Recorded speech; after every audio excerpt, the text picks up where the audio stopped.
What happens when we hit one of those really significant thresholds in life, a point of no return? And what about that ultimate transition, that moment, of profound change, that final breath? Today, we're embarking on a deep dive into an ancient and, frankly, profound figure who stands right at that precipice, Anubis. Our sources are these rich excerpts from Anubis, guardian of souls and eternal passage. And our mission for this deep dive is really to unpack the intricate symbolism and the essential functions given to Anubis, revealing his absolutely crucial role in ancient Egyptian beliefs about life, death, and, well, what lies beyond. Yeah, and what's truly compelling here, I think, is how these ancient concepts aren't just historical bits and pieces. They really speak to these enduring human questions we all have about guidance, judgment, and that connection between different states of being.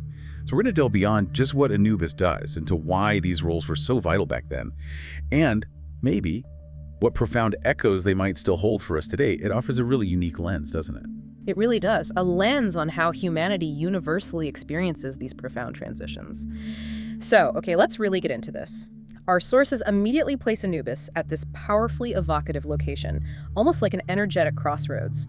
The text paints this scene so vividly, inviting us to picture a sun-drenched desert shimmering with heat.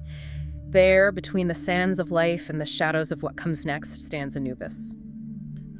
This isn't just a place on a map, is it? It feels like a moment, a pivotal, almost sacred instant. Right, and building on that imagery, it highlights Anubis's immediate, almost intimate presence at that critical juncture. The source really emphasizes this, urging us, like you said, to see the moment of parting, the final breath, the separation from the world. Anubis is there. He isn't some distant deity just watching from afar. No, he is intimately involved in the very instant of transition, right alongside the departing spirit. His presence isn't just observation. It marks the beginning of the soul's journey. It makes it sacred, observed. It signifies you're not taking this step alone. That's fascinating. So he's not just a bystander then, not merely observing. He feels what's happening. The source tells us he feels the weight of this life. He also sees what awaits. That feeling and seeing, it suggests something far deeper than just being present, right? What do you think those verbs imply about his role right then? Well, it raises this important question about empathy and foresight within his divine role. It definitely goes beyond mere gatekeeping. Anubis isn't just a silent witness. He embodies an understanding of the individual's entire journey. When the text says he feels the weight of this life, it suggests this profound recognition that every existence, no matter how big or small it seemed, carries its own unique collection of experiences, joys, sorrows. Anubis acknowledges these things personally before the journey moves on. At the same time, he sees what awaits, meaning he perceives their future state. This isn't some detached mechanical assessment. It really paints a picture of a compassionate guide who truly sees the individual. It offers this profound sense of recognition right when you're facing the ultimate unknown. That really challenges the idea of just a judgmental God, doesn't it? It suggests something much more personal, almost like the personalized care we seek today in vulnerable moments. Exactly, a deeply personal form of divine interaction. So, as the journey actually unfolds, Anubis shifts from this empathetic presence to, well, much more active participation. The source describes it like this. Imagine a traveler, lost and unsure. Anubis takes them under his wing. That's such a comforting image, isn't it? Especially when facing the ultimate unknown. It evokes care, direction. Indeed. And what's truly compelling here is that clear shift you mentioned, from observing to actively guiding. He's not just witnessing the soul's confusion or fear. He's providing tangible direction, real support for the spirit, which is perfectly described as lost and unsure. This speaks directly to that universal human need for reassurance, for reliable guidance in times of profound change and uncertainty. That longing for a divine hand to lead you through those bewildering first steps into the afterlife. It suggests that even in death, you're not just abandoned to wander aimlessly. Right. And it's not just guidance, is it? The text also highlights a crucial protective element. It notes, feel the shadows gathering. Anubis guards against the unknown. And then, physically, he's involved in a critical, symbolic step. He is there, crossing the river. What specific dangers might those shadows represent, do you think? And what's the significance of Anubis being present for that particular crossing in the Egyptian context? Well, it points to Anubis as both a spiritual compass and a really powerful active shield. The shadows gathering. That's such a beautiful way to represent the inherent fears, the unseen dangers, the profound uncertainties the soul has to navigate in the underworld journey. Anubis stands as a guardian against these things. He ensures the spirit's safety from potential threats, maybe malevolent forces that might prey on the vulnerable. And the act of crossing the river, which often signifies a boundary in so many mythologies, in the Egyptian context specifically, it might evoke navigating the perilous waters of the Duat. That's their intricate and often treacherous underworld. Ah, the Duat. Okay. Exactly. So it's not just any river. It's a definitive, often one-way journey into the realm of the dead. And Anubis' presence there ensures the spirit doesn't get lost in its vastness or, fall prey to the numerous mythical dangers said to live there. Yeah. His protection is essential to successfully cross that critical, often irreversible threshold. Okay, now speaking of iconic imagery, the text then takes us to the Hall of Judgment. We see the scales in balance and Anubis overseeing the test, weighing the heart. This is arguably one of the most famous depictions of Anubis in Egyptian afterlife beliefs, period. What exactly does this profound test entail, and why is Anubis so central to how it's carried out?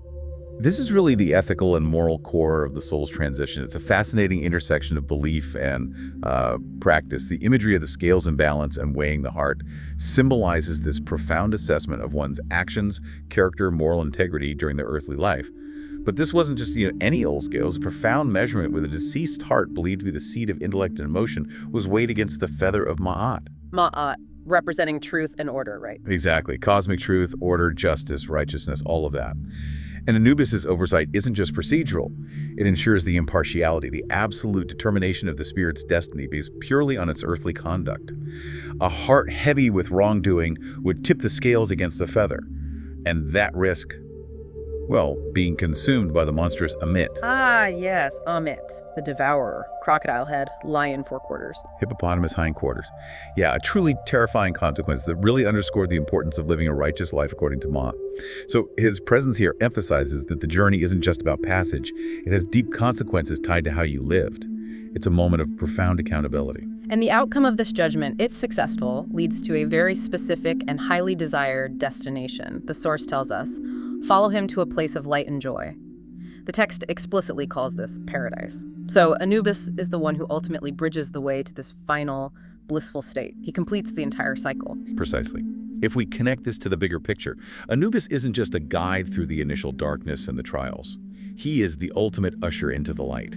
He leads from one world to the next. He fundamentally embodies the everlasting connection and acts as a bridge for all time. He ensures the entire passage of life is completed, from that initial separation from the earthly realm to the dangerous journey of the Duat, past the rigorous judgment in the Hall of Ma'at, and finally to embracing eternity in a place of peace. His role is remarkably comprehensive. Wow. Yeah, ensuring no soul is left adrift or sort of incomplete in its journey. He's the steadfast companion from the first breath to eternal rest. So, okay, what does all of this mean for us listening now? Our deep dive into these excerpts from Anubis, Guardian of Souls and Eternal Passage, shows Anubis as, far more than just a simple deity of death. He's this complex, multifaceted figure, present at the final breath, feeling the profound weight of a life, compassionately guiding the lost, actively protecting against the unknown perils of the underworld, overseeing that crucial judgment that determines destiny, and ultimately leading the deserving to a place of light and joy, acting as this eternal bridge between worlds. To kind of bring this all together, what's truly remarkable, I think, is how these ancient beliefs, centering around Anubis, provide such a complete and deeply structured framework. A framework for understanding the entirety of transition from the individual's passing right to their final destination. It's a comprehensive system designed to bring order, profound meaning, and maybe even comfort to one of life's most mysterious and, let's face it, often feared events. It addresses those fundamental human concerns about purpose, divine justice, and destiny beyond the veil of life. And it does so in a way that still resonates across millennia. Which brings us to a final, maybe provocative thought for you to consider.